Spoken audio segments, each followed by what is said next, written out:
Você não existe. Você só pensa loucuras. Eu tenho memória, pensamentos coerentes e sigo a linha da minha vida. O louco. Eu não sei quando isso vai passar. Eu não tenho memória e nem linha da vida. Passo os meus dias vendo o tempo passar, pensando e fazendo loucuras. Quem sabe um dia poderei pisar em uma corda e chamar isso de vida? Aí então de cima contemplar outros loucos.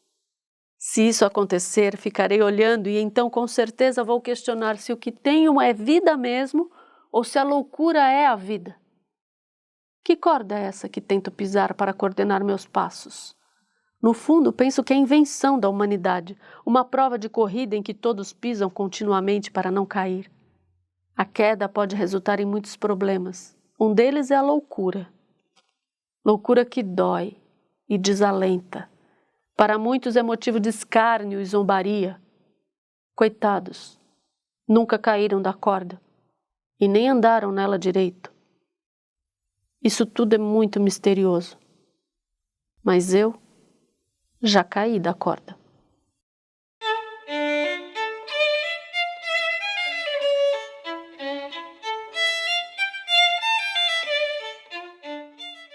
Quem é a Márcia? A Márcia.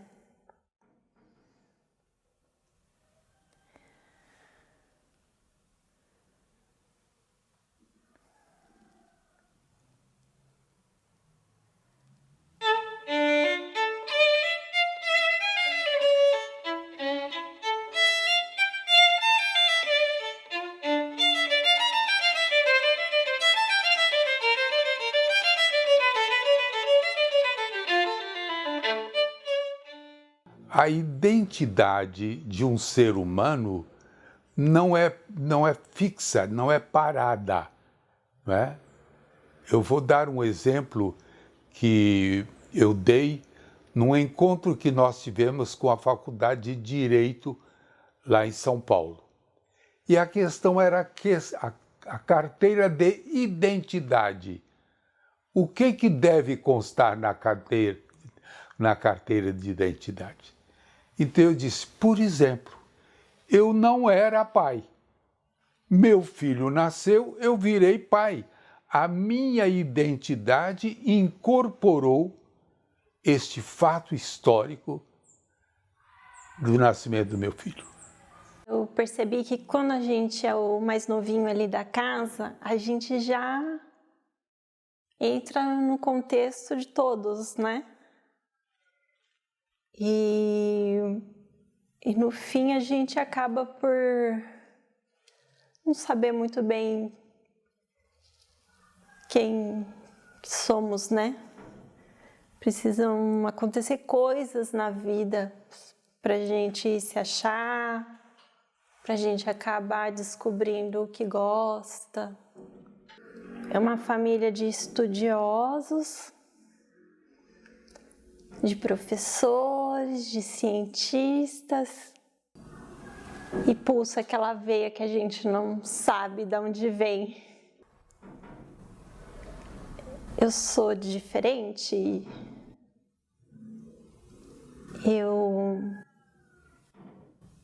Eu sou louca. Se ela era louca, este era um grande medo dela. A gente, às vezes, não se enquadra nos ambientes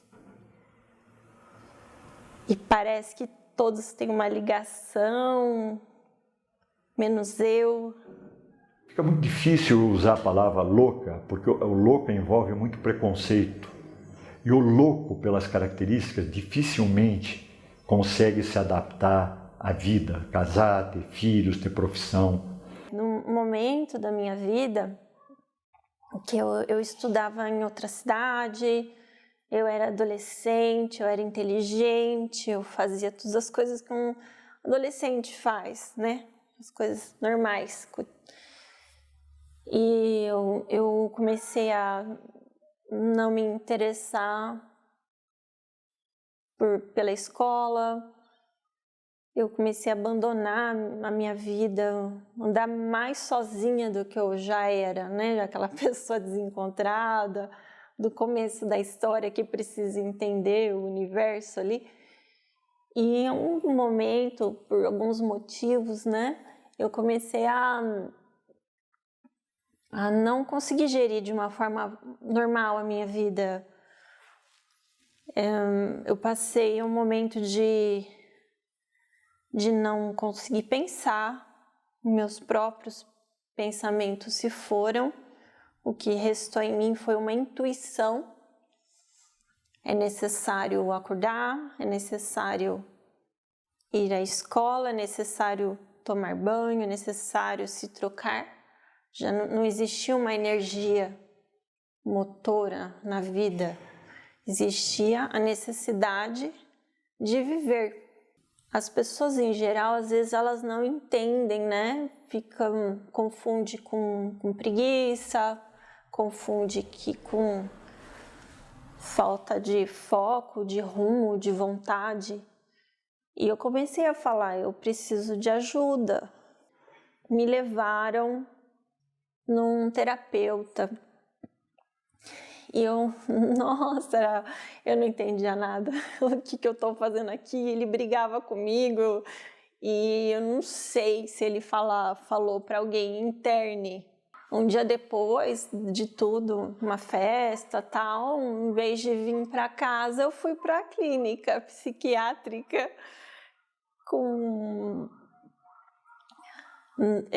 um pouco impactante, né? Porque você vê pessoas em um estado de doença, de tristeza, de incapacidade, né? E na clínica eu vi que opa, eu estou doente, né? Na clínica eu estou precisando de ajuda mesmo. Ele perguntou coisas que até então eu não tinha como dizer. Por exemplo, você escuta vozes? Sim. Você vê coisas? Sim. E mesmo enquanto ele falava, eu estava tendo alucinações, eu vi passando. E o profissional, ele é capacitado. Ele vê que eu estou olhando para o nada, eu estou acompanhando, né? Então, eu estou alucinando. Quando a Márcia veio para mim, ela chegou encaminhada por um colega nosso, se apresentando já com um diagnóstico bem estabelecido, que para mim, claro, é importante do ponto de vista psiquiátrico para acompanhar a parte medicamentosa, mas do ponto de vista psicodinâmico, não vai se perdendo. Para mim, esses diagnósticos eles vão se perdendo e o importante é o contato, esse contato ali com o paciente, no caso a Márcia. E nesse sentido, acho que houve um encontro entre nós duas, dessa parte mais sensível minha e dela. Teve a hora da terapia ocupacional e chegou lá, falei, nossa, tem lápis de cor, tem tinta. Aí eu esqueci, eu fui pintar na hora da terapia. É que na TO a gente está precisando se reconstruir aquilo no básico. Você está muito doente a hora que eu estava fazendo a TO. Você ainda não tem a capacidade de você criar uma conexão com alguém. É uma coisa primitiva, ali no comecinho, para você começar a dar uns passos, né? Porque na hora do remédio forte, na hora da doença, né, às vezes não sobra nada ali dentro, né? Dentro de mim, eu sabia que se eu aproveitasse aquele tratamento, se eu aproveitasse aquela situação, eu ia começar a melhorar. Porque muitas pessoas, elas perdem totalmente a consciência, elas caem completamente na loucura. E dentro de mim sobrou um fiozinho, sobrou um pouco ali dentro. E aquele fiozinho que sobrou, eu vou voltar, se eu me esforçar, eu vou conseguir. E é um estado profundo. Você não consegue ter conexões com outras pessoas, a não ser um profissional que vem ajudar. Então, você aproveitando, era um estado muito primitivo, né? De começar a catar os cacos ali e se renovar. O Isaac tem uma frase que inclusive está no livro Faces da Mente, que eu gosto muito, que diz que a loucura não é categórica, ela é dimensional. A gente vê também muitas pessoas falando de doença e saúde mental como se fossem instituições, instâncias subjacentes da mente humana separadas, né? Mas eu também não vejo assim. Eu também acho que é dimensional e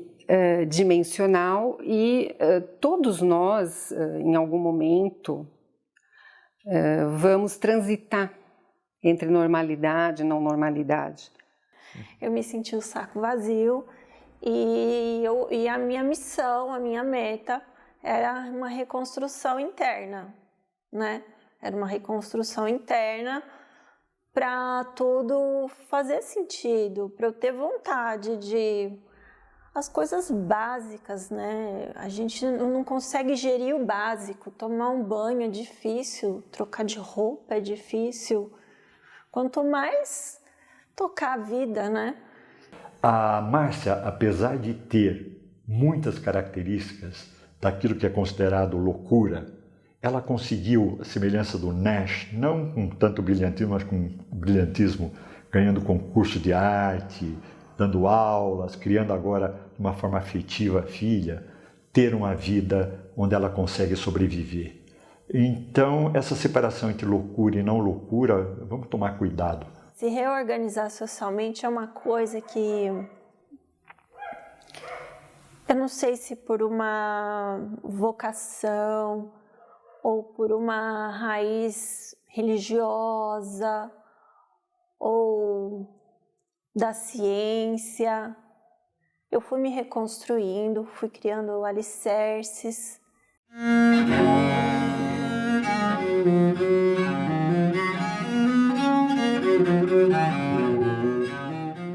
Quando eu cheguei lá na Patrícia, eu comecei a contar minha história. Antes de eu falar que eu pintava, que eu tinha desenhos, né? A Patrícia falou assim, olha, eu trabalho aqui, a gente usa... Não me lembro bem as palavras, né? Mas a gente usa aqui no consultório, a gente costuma produzir arte, a gente tem uns materiais para desenhar. Aí eu falei, oba, eu gosto muito de desenhar. E eu fiquei bem animada, porque intuitivamente eu sabia de toda a comunicação que a arte trazia. E é muito legal quando você consegue encaixar a intuição com o conhecimento, você encontra uma verdade, uma realidade palpável. E eu pude me apoiar nisso. Foram surgindo alguns aspectos importantes dela, como, por exemplo, eu descobri que ela desenhava. E pedi, sugeri em uma das sessões para que ela fizesse um desenho, e o primeiro desenho dela foi uma figura com uma forma humana, porém toda enfaixada, como se fosse fios, que foi uma tentativa de se amarrar. O que dava para observar era um grande receio dela desmanchar por dentro, dela derreter internamente.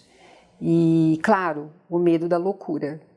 Nesse sentido, os artistas lidam melhor, porque eles se desmancham, eles se desconstroem, mas se reconstroem. Grande parte dos artistas conseguem isso com uma... Não que não seja sofrido, mas com uma habilidade, com uma facilidade muito maior do que os pacientes, que não são artistas. No caso da Márcia, a Márcia, ela é uma artista. Mas o que ocorre com esses pacientes? São pacientes que têm muito medo dessa parte subjetiva, muito medo do inconsciente, muito medo desse derretimento. Então, acabam negligenciando esta parte e acabam adoecendo. Muitas vezes, durante a terapia, a gente não falou especificamente sobre nenhum assunto, mas aquele contato, eu posso usar algum material? Eu posso... o que a gente pode fazer? O papel? E você tem aquela confiança, né? De que o que você está expressando, fazendo, né? A pessoa está ali para te compreender, para te entender.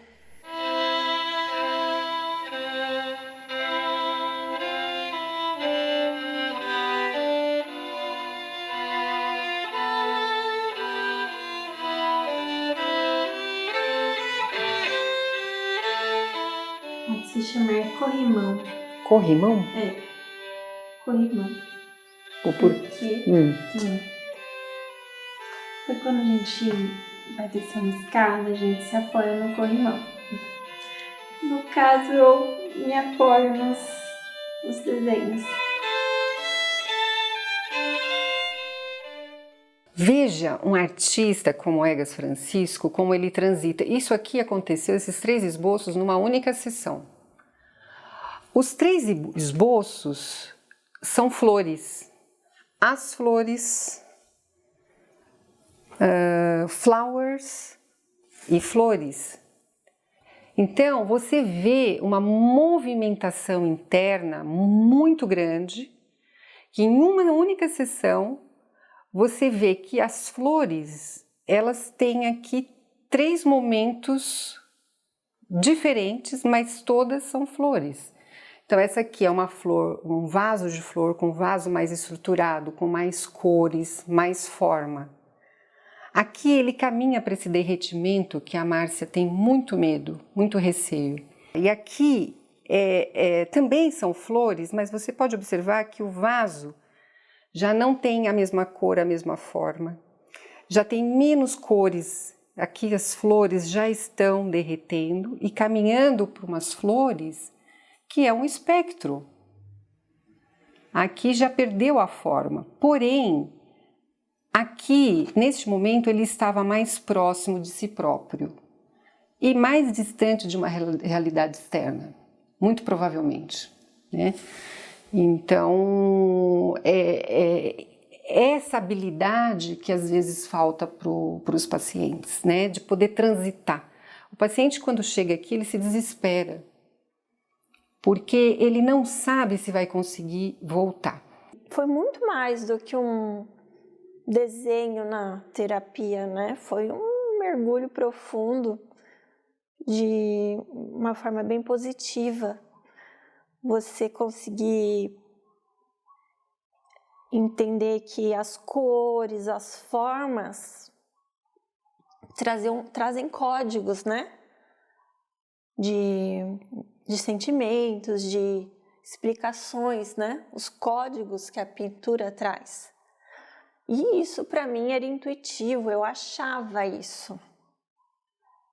Eu não tinha uma formação artística. Eu era técnica em edificações. Na arte existe um conceito que retrata um momento do artista que é muito importante, que se chama o ponto de retorno. Porque o artista ele vai se envolvendo, ele vai entrando, se aprofundando em si, mas ele percebe aquele momento de retornar, porque a partir dali ele vai romper com a realidade. Os pacientes, por não terem este recurso mental, esse aparato, esse desenvolvimento talvez necessário, sentem muito medo de se aprofundar. Mas isso não é algo que se tem controle, né? O Giacometti, que era um artista, aquele que fazia aquelas esculturas longevíneas, né? Com gesso, enfim, depois ele transformava em esculturas, ele tinha uma técnica muito interessante, que ele marcava o banquinho onde ele estava sentado para esculpir, ele punha um X no chão. Conforme ele ia se envolvendo com aquela obra, esse banquinho ia se deslocando pelo ateliê dele junto com a obra. Ele ia andando e ele se distanciava muito desse X. Mas quando ele percebia esse limite, ele olhava para o chão, via o X e retornava.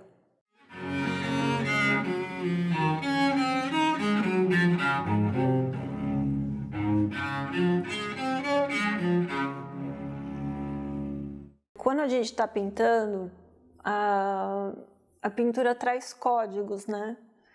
Então, se eu tenho que misturar o verde com o branco, porque vai trazer uma cor que eu procuro, uma cor mais amena, sem querer eu estou pensando que se eu visualizar, encarar alguma questão de outra forma, eu teria um resultado melhor. Durante a pintura, esses códigos, essas cores, essas formas me trazem reflexões práticas da minha vida. E isso é muito importante, porque às vezes a pintura, o que ela mostra, me traz uma resposta. E durante o tratamento, a terapia, todas essas questões aí que eu visualizava no desenho, eu podia conversar com a Patrícia.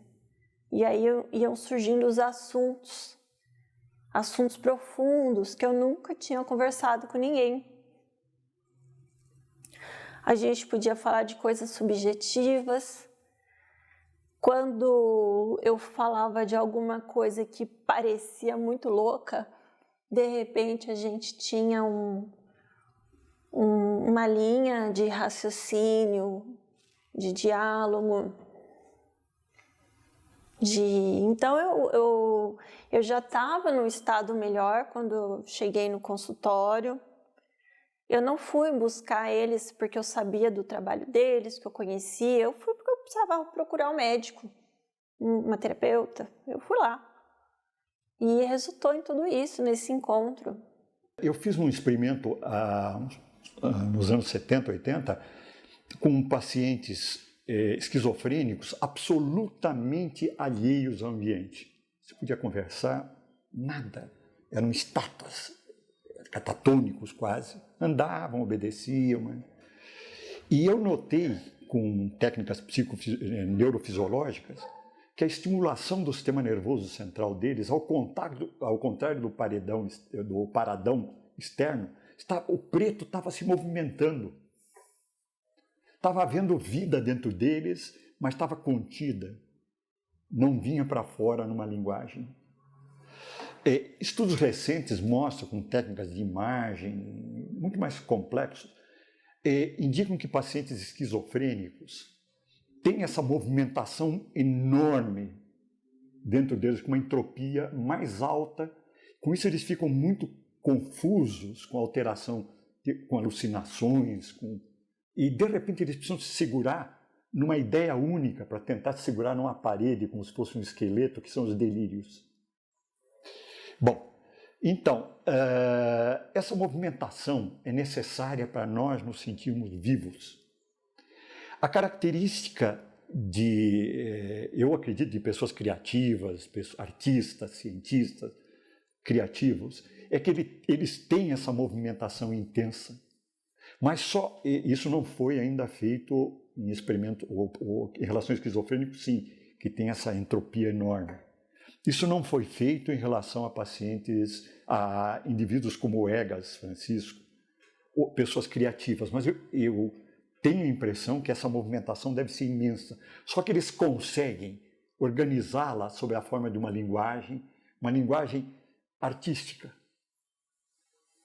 Sem ela, eles estariam perdidos. Talvez aí é que seja o essencial que é a arte para o ser humano. Porque é um caminho para se sentir vivo. O autorretrato, a importância dele, eu extravasei ali no papel. Durante uma tarde, eu acho que eu consegui colocar minha alma ali, o que eu me sinto, meu espelho ali na hora. E ele tem esse significado, porque além dele ter uma expressão toda naquele desenho, ele ficou um desenho bonito, ele ficou um desenho técnico, ele ficou um desenho estético, né? Todo mundo que olha gosta. Então ele é muito legal. Se você é uma artista, eu sou, né? Ficou bom, né? Todo mundo gostou. Os grandes artistas renomados, consagrados do mundo, da história da arte, alguns tiveram um processo de loucura, né? Internações e o que a gente chama de loucura. Quais deles você talvez tenha como modelo, assim, no sentido, não modelo, mas como referência, e quais deles você acha o mais louco? Veja, eu prefiro, se você pegar, por exemplo, Van Gogh, você vai pegar algumas coisas da história dele, o que ele escreve nas cartas dele. Se você pegar entre linhas, né, você vai chegar a um diagnóstico psiquiátrico. A Sylvia Plath, que se suicidou, você pode chegar e fazer o diagnóstico, uma indústria farmacêutica está fazendo até propaganda de transtorno afetivo bipolar, mostrando a Sylvia Plath como exemplo de depressão, etc. Mas ela não é só isso. Os sintomas, para mim, é a ponta do iceberg. E me interessa a parte submersa, que muitas vezes tem muito mais vida do que aquela parte que aparece, que faz... Veja, se você considerar só a ponta do iceberg, você faz o diagnóstico. Está correto. Mas para mim me interessa o todo. Então, essa diferenciação entre loucura e sanidade, às vezes, ele é louco se você pegar determinados critérios. Mas ele tem outras partes também. Um dia o meu pai falou, faz um desenho para mim aí, né? E a gente tem um relacionamento difícil. E eu vou fazer um desenho pro meu pai. Nossa, ele quer um desenho meu. Tudo aquilo que a gente não tem de diálogo, de vínculo, né? Aquela criança que entrega o desenho e se sente amada, acolhida, né? Eu falei, então eu vou caprichar, né? E aí eu pedi para ele um livro de química, né? Que meu pai foi químico, né? Até hoje. E ele me deu um livro lá, ele me deu um livro, né? Não tinha nada lá. Eu falei, não, pai, eu preciso de um livro que tenha desenhos. Eu quero saber um laboratório, de onde eu posso tirar a minha inspiração ali, os materiais que são usados, né, no dia a dia do laboratório. E algumas coisas eu falava, mas como que é isso? Às vezes ele falava, no laboratório tem chuveiro e tem o descarte. Ele começou a viajar ali no conhecimento dele, a gente criou uma conexão e aí eu fui pintar, né? E é legal porque eu pude aprender, ficou nítido para mim, inclusive no tratamento, que a ciência não é só essa parte exata. Eu falei, gente, então eu não sou tão maluca, tão ovelha negra assim. Essa parte sensível da vida também existe, né? Existem outras ciências, outros modos de compreender as pessoas e o mundo e a natureza. Aquele vazio de relações que a gente tinha, de desentendimento, de um lar difícil, uma família complicada, de repente, sem querer, tudo isso, nossa, encheu de cor. Olha, o engraçado é que eu usei o quadro na exposição. Foi um quadro que ficou muito tempo ali onde o no quartinho que ele trabalha. Voltou da exposição, nunca mais foi para a parede. É uma tristeza para mim, porque era para ser um orgulho e tá lá na parede, minha filha fez, mas não tá, né? Gente, ficou muito legal. Pode abrir? Pode abrir, é seu. Gente, o laboratório vai estar aqui, porque ela falou que...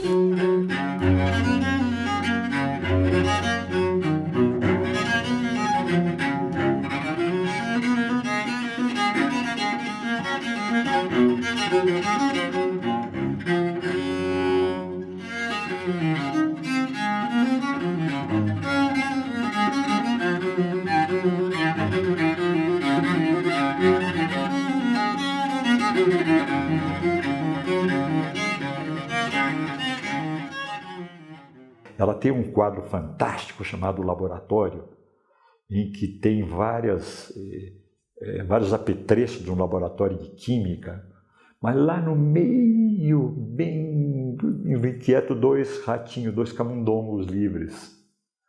Esses camundongos livres, para mim, é emoção e sentimento, e que dão vida ao conjunto.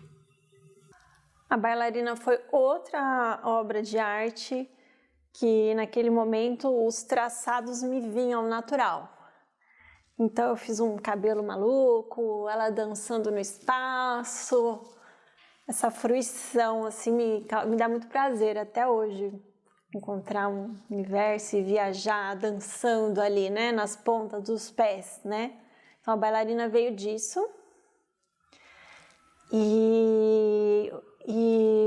E a gente tinha várias ideias no consultório, né? Uma vez a gente estava falando sobre máscaras, né? E a gente fez uma máscara do meu rosto, a gente colocou argila aqui no rosto, tirou, né? E pintou e ficou lindo. E surgiu a escultura, né? Então, Gran Batimão, a gente fez era uma bailarina, um formato diferente, né? E aí a gente colocou um nome, né, de um passo de balé. E foi muito legal, porque eu participei, eu e a Patrícia, nós fizemos junto a escultura em argila. E a Patrícia pintou. E ela pintou, mesmo sem eu estar presente a hora que ela foi pintar, ela pintou das minhas cores. Ela extraiu as minhas cores, ela extraiu o meu sentimento, ela extraiu a minha razão, ela extraiu todo aquele formato. Ela estava grávida também, né? Na época eu não era mãe, mas eu tinha aquele desejo secreto, né? E é o sentimento à tona podendo ser compartilhado, né? Com a Patrícia. Como analista, eu não sou diferente deles, mas tem uma diferença. Eu vivo situações semelhantes, mas tem uma diferença. Eu preciso ser continente, sair desse estado com algo elaborado, né? Com algo para esses pacientes. Então você precisa viver as cores do paciente. Não adianta você falar das cores do paciente. Então aquela escultura é o voo, né? O voo do sentimento, do desejo, da liberdade, das formas, né?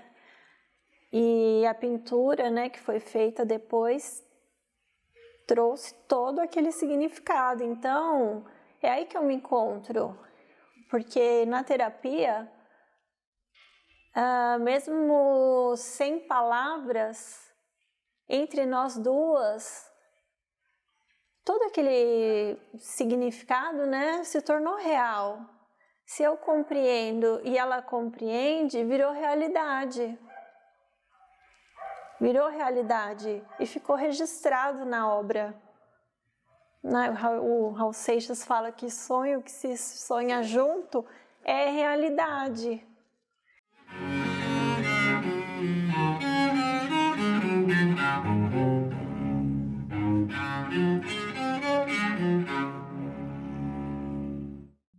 A A Lara foi o meu sonho.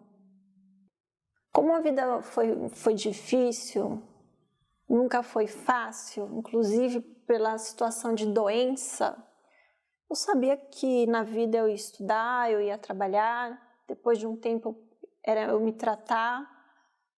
Não tinha aquela coisa, eu vou ter uma família. E dado momento apareceu meu marido, muito alegre, nunca se importou com a minha doença, sempre me apoiou. A medicação que ela tomava exige um controle hematológico. Ela engravidou, eu não a abandonei, não critiquei, já estava grávida, aprofundei a literatura e a acompanhei delicadamente, eu a via muito mais frequentemente para ver se durante a gravidez ela poderia ter já algumas alterações. Durante a gravidez teve todo um apoio, mesmo por conta da medicação. E foi maravilhoso me descolar do mundo e pensar em outras coisas, e pensar em roupinha, e quartinho. Claro que assim, é difícil responder, né, assim, por ela, mas o que me ocorria em alguns momentos no contato com ela, primeiro que encontrar vida dentro de si. Ter filho, constituir família, são questões esperadas, né? Você trabalhar, você ser produtivo, são questões esperadas pela sociedade, pela família. E muitas vezes o próprio paciente se cobra do que é considerado normalidade. Ter um filho talvez seja esse símbolo de conseguir me adaptar, me adequar, fazer parte da vida. A pergunta é, o seu mundo interno é grande ou pequeno? A hipótese é que é sempre possível ir um pouco mais longe. Só que aí é que vem a grande contribuição de Bion. Ele diz, mudança de nível diverso em direção ao infinito. Então é uma expansão que não acaba nunca. É uma proposta de vida interna, de vida interior, que não tem limites.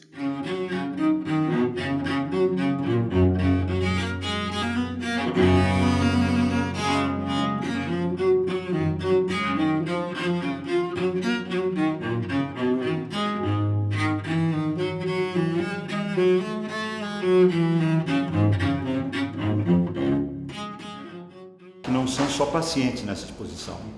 Alguns artistas consagrados, como Laura Neri, principalmente o Egas Francisco, são artistas reconhecidos internacionalmente e que se expressam de uma maneira muito parecida em relação aos pacientes.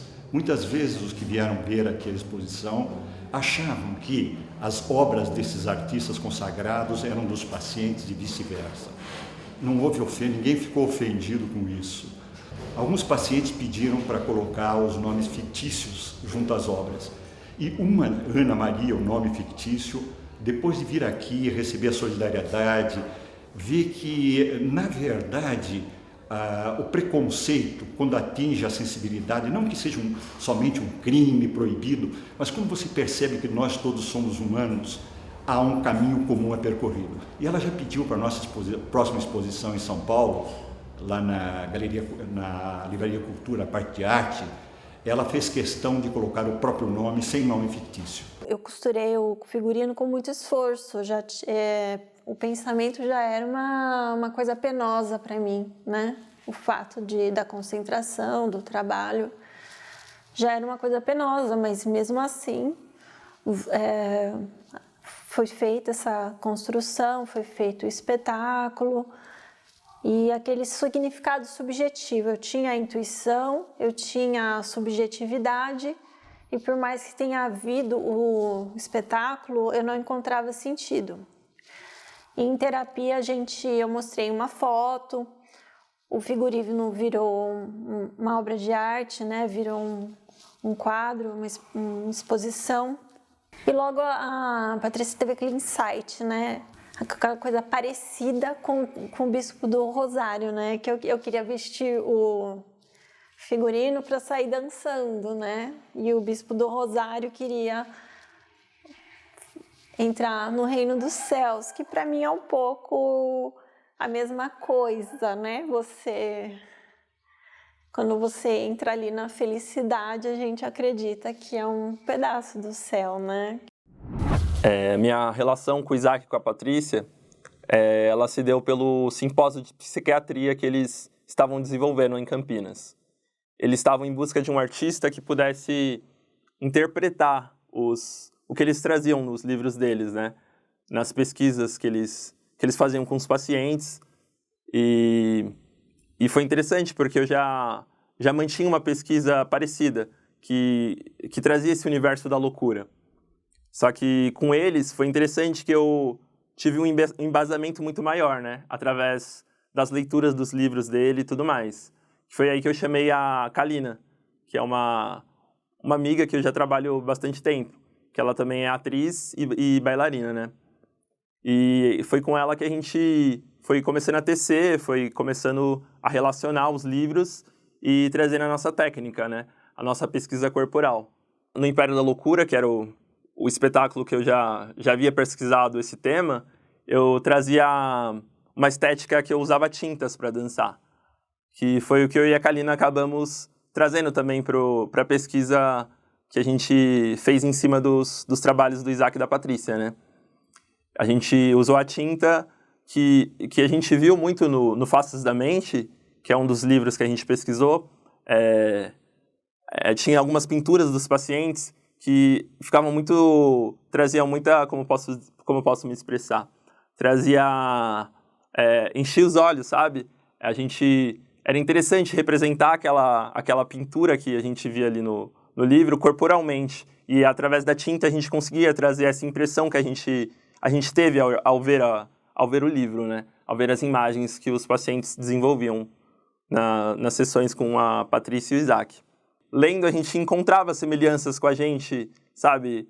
Falando, nossa, eu faço isso, que esse paciente também faz, assim, dessa forma, quando a gente lia os livros, né? Eles faziam coisas parecidas, e a gente acabava se questionando se a gente também tinha uma daquelas doenças, sabe?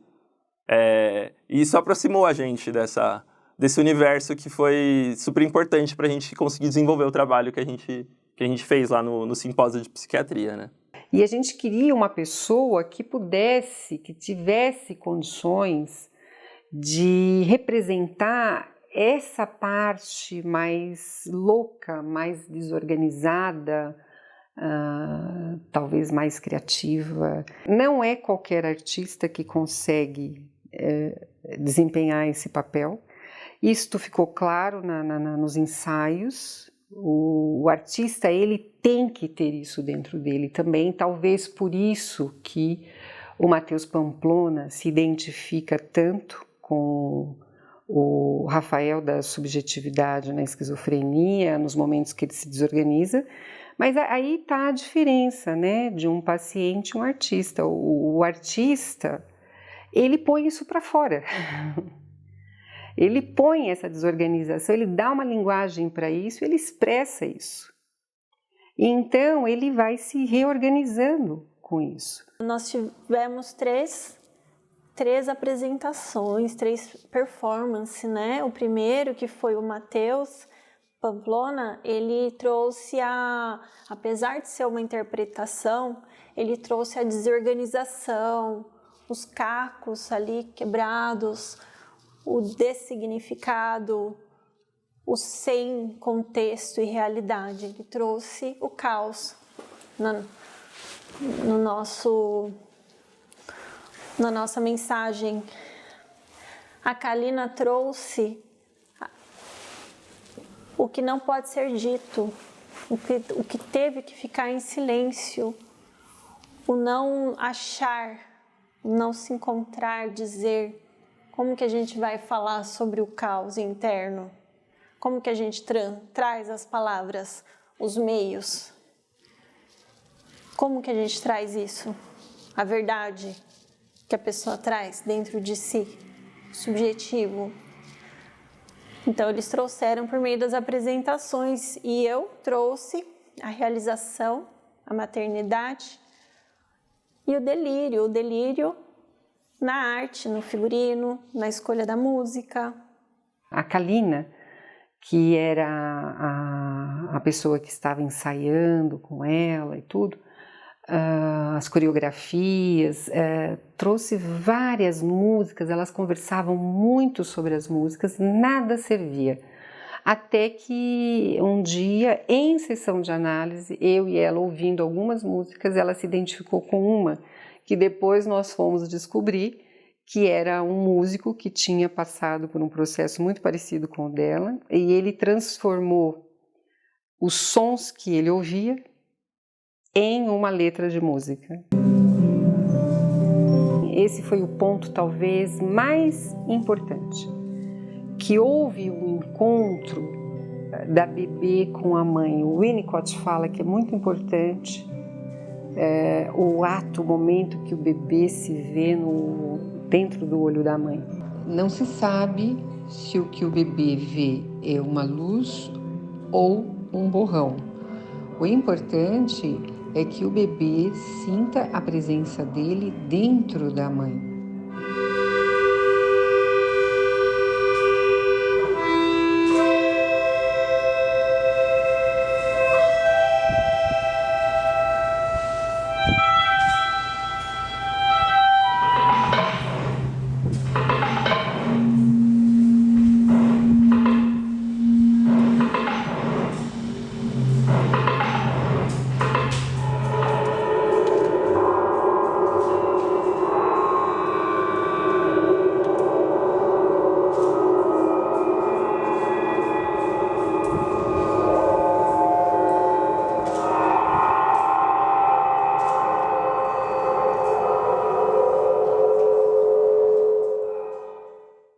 A arte, para mim, é a forma que eu encontro para me comunicar, que eu encontrei para me comunicar, né? De traduzir aquilo que às vezes eu não consigo dizer, sabe? Tipo, aquilo que eu não consigo dizer, às vezes, em palavras ou em escrever, sabe? Às vezes, normalmente, quando eu uso a dança, ela se manifesta no corpo, né? E eu acho que os pacientes, assim, que procuram a Patrícia e o Isaac, eles também estão buscando isso que eu busco, às vezes, através da arte, que é me comunicar. Foi aquele evento que trouxe todo o significado, trouxe todo o caos, a abstração, a não comunicação, o silêncio e a realização, né, que é próprio da arte. Depois disso tudo, depois do simpósio, depois do Faces da Mente, eu e a Kalina, a gente teve a oportunidade de poder dar continuidade e criar um outro espetáculo, né? Um outro espetáculo de dança que a gente intitulou de Entropia Mental. E nesse espetáculo a gente continuou trazendo esse universo da Patrícia e do Isaac, né? Relacionando os livros dele. E o livro que a gente mais trouxe para a cena foi o Subjetividade na Esquizofrenia. E nesse livro tem o paciente que eles colocam o nome de fictício de Rafael. E para mim, quando eu tenho contato com essa peça, o Entropia Mental, eu trago o Rafael para a cena, sabe? Eu interpreto o Rafael. Eu me senti muito rica para participar nas exposições, ganhar o prêmio, né, de desenho, pintura. Eu me senti muito rica e valorizada e contextualizada no mundo, né? A gente sente muito essa falta de ter um espaço, uma atmosfera para estar, né?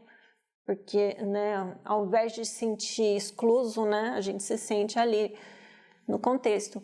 Então, eu me senti completamente feliz, completamente acolhida, estimulada, valorizada, e me faz acreditar muito, tanto a espiritualidade, a ciência, a arte, um universo maior do que tudo isso, uma coisa acima, um propósito maior, né?